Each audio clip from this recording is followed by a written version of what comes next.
Good afternoon and welcome to this first lesson on how to start up the Focke-Wulf 190 A-8 Anton. In this lesson I will teach you all you need to know to get this aircraft ready to taxi. During the lesson you will be directed to various controls that you will need to actuate in order to continue the instruction. Let's get started, shall we? Move your control stick and rudder through their full range of movement to make sure your control surfaces are not restricted. Now request the external electrical power by using the radio menu. /, then F8, then F2 and then F1. Press the spacebar when you are ready to continue.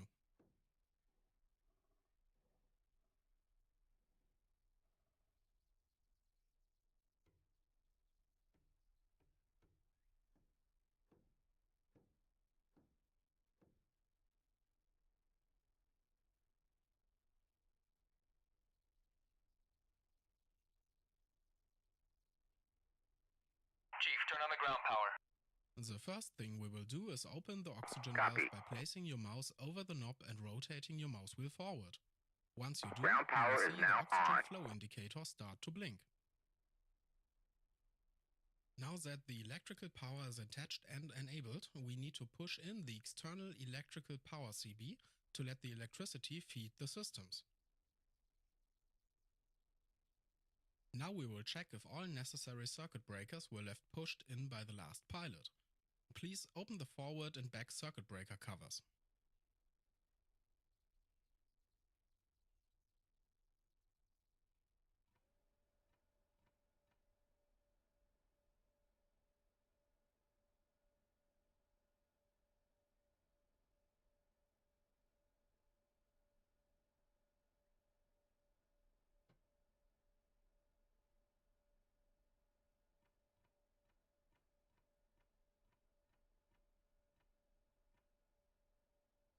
Now please make sure that the highlighted circuit breakers are pressed in.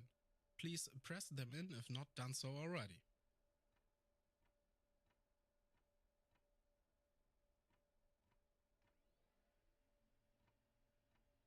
Now that we have electrical power, check that your fuel tanks are full.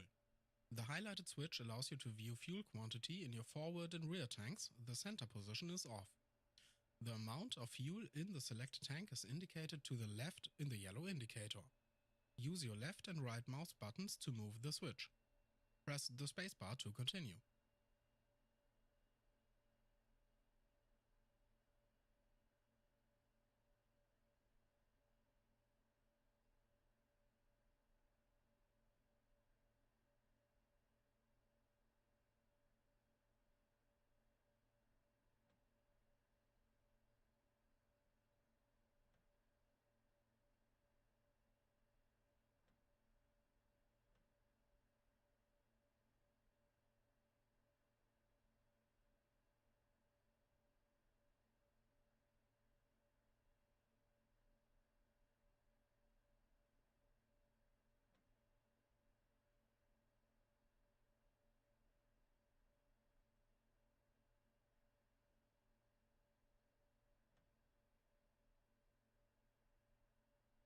The Anton has two magnetos. Using your right mouse button, let's place the magneto switch in the full forward M1+2 position by clicking 3 times on the handle.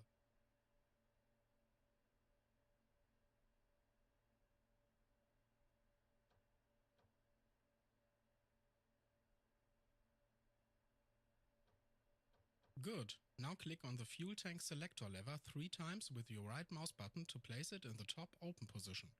This will allow the engine to feed automatically from both the forward and rear fuel tanks.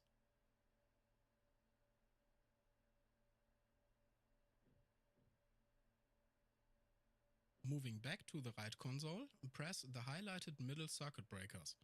These mostly control the fuel pumps but also the navigation lights. Let's go ahead and close the canopy now because it's soon going to get rather noisy. Use your mouse wheel to close the canopy all the way. Press the spacebar when the canopy is closed.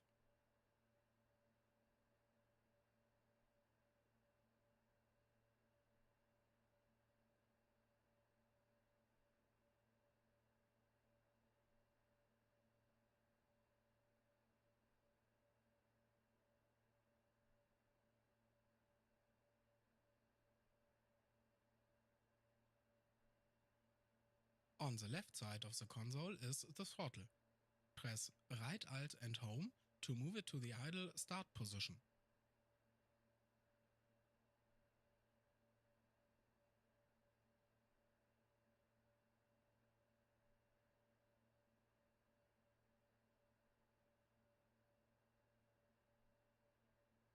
Behind you on the left side is the fuel wobble pump. Use the left mouse button to stroke the pump 15 times. Press the spacebar when done.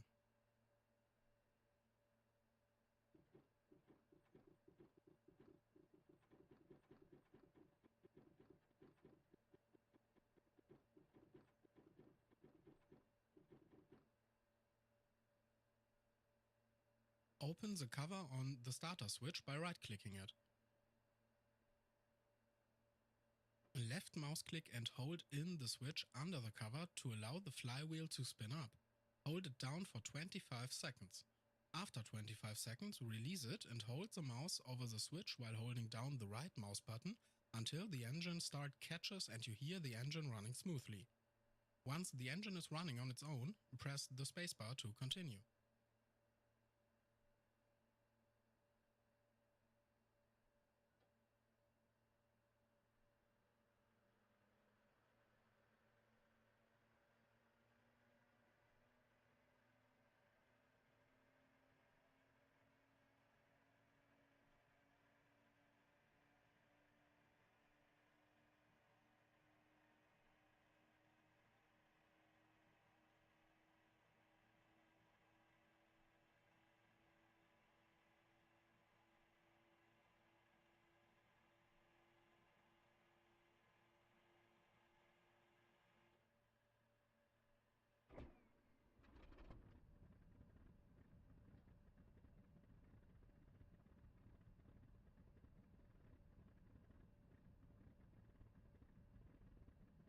As soon as the oil temperature starts to rise, move the throttle forward to 1250 RPM.